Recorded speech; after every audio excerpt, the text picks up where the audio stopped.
Hello everyone, welcome to this update and how to get involved in this GT300 Triple Mix Championship.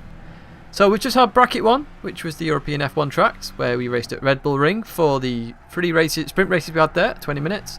We then raced at Monza for the 2 races with a mandatory pit stop at 30 minutes in length, and then finally we raced at Silverstone for the 1 hour long endurance race. All 3 races were cracking if you actually watched those videos. If you didn't, I recommend checking them out. Now there's some highlights that you can click in the bottom left down there, so do feel free to check them out, and the link to the full playlist is actually in the description as well, so do check that out. But maybe check the description out at the end after we've discussed everything about the GT300 Championship. So back to the video. Bracket 2, which is where we're at now, actually starts at 8 o'clock GMT or 9 o'clock British Summer Time, or use Google to translate it to whatever time you use. Obviously we've seen that we have a wide variety of drivers driving in bracket 1, so from Chile, Argentina, British, just Dutch, we had drivers from all around the world, so do make sure you get your times right for this. So we're gonna, with the times changed so that our Australian and Kiwi racers can also join in the party, because obviously it's quite early there. So that's why the hour has changed. So it used to be 7 o'clock GMT, it's now 8 o'clock. But you can find all that information out in the thread, which is going to be in the description. And the next bracket involves Japanese tracks. However, they were going to run Motegi, but they decided to actually go with Bathurst. So we're sort of using the eastern side of the world to actually get a unique race going for the first race, and Bathurst is going to be the first round. So date wise, as I say, it starts this Saturday 22nd of October at 8 o'clock GMT, and like Red Bull Ring we're going to have 3 races at Bathurst. However, with Bathurst being a timed circuit, we're going to have 1 race at noon, 1 race in the twilight hours, and then also 1 race at night, which brings an added bonus and atmosphere and extra skill to the racing for that first round. So that should be interesting. Definitely one to go for, as if you're looking to race in any of these, that is definitely one to look out for, because 3 sprint races at different times of the day will present some unique challenges.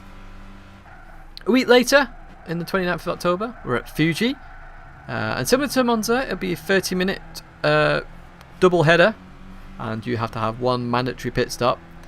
Again, as similar to Monza, tactics are going to be really key there, because obviously you have slipstream with the long straight, and obviously you've got to make that mandatory pit stop count, and think about it, where you want to pit. Do you want to pit early? Do you want to pit late? Who are you going to pit with somebody? And things like that. So I expect some really close fighting there. It's also a video to look out for. And then finally, a week after that, on the 5th of November, we'll be racing at Suzuka, of course, the legendary Japanese track, for a 60-minute endurance race. Again, Suzuka's a bit less forgiving than Silverstone, and we saw a few mistakes at Silverstone. So again, that should be an interesting one to watch or compete in if you want to compete. As I say, this is about how to get involved in the championship, as well as an update about it.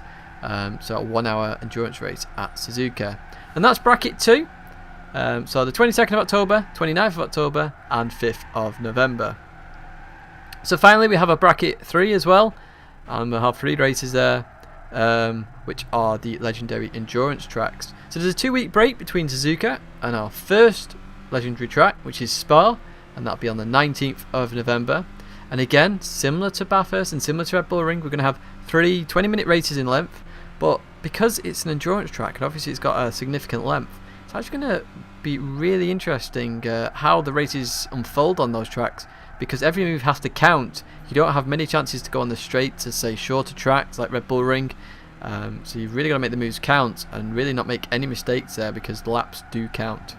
A week after that, we're going to be racing at Le Mans for a 30-minute double header again with the mandatory pit stop, similar to Spa, and going back to the Fuji thing as well in bracket 2.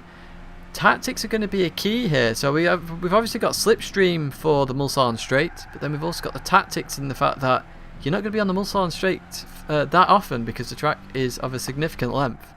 So again, tactics are going to be key. We're then going to have a week's break in between Le Mans and our final round, which is at Nürburgring, 24 hours.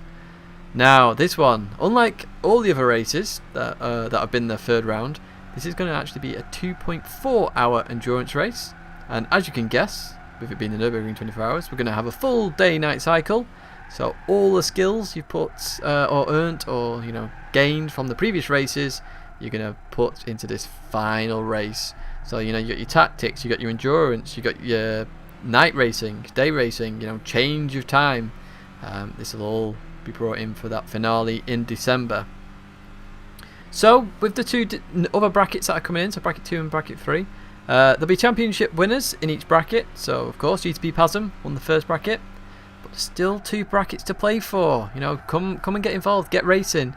It should be cracking 6 rounds of races. There's multiple races in those rounds as well.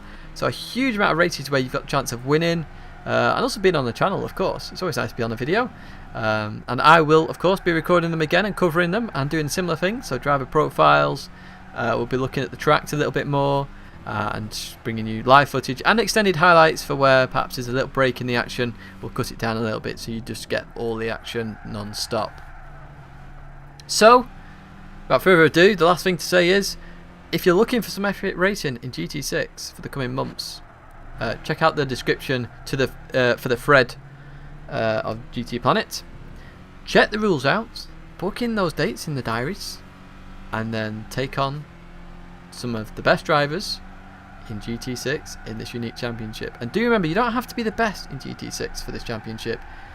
We've had Mr. Racing Line, who's in Division 2, versus people in Division 1. There's Division 3 drivers in there. Just come along and get involved. So thanks very much for watching, and we'll see you at the next round.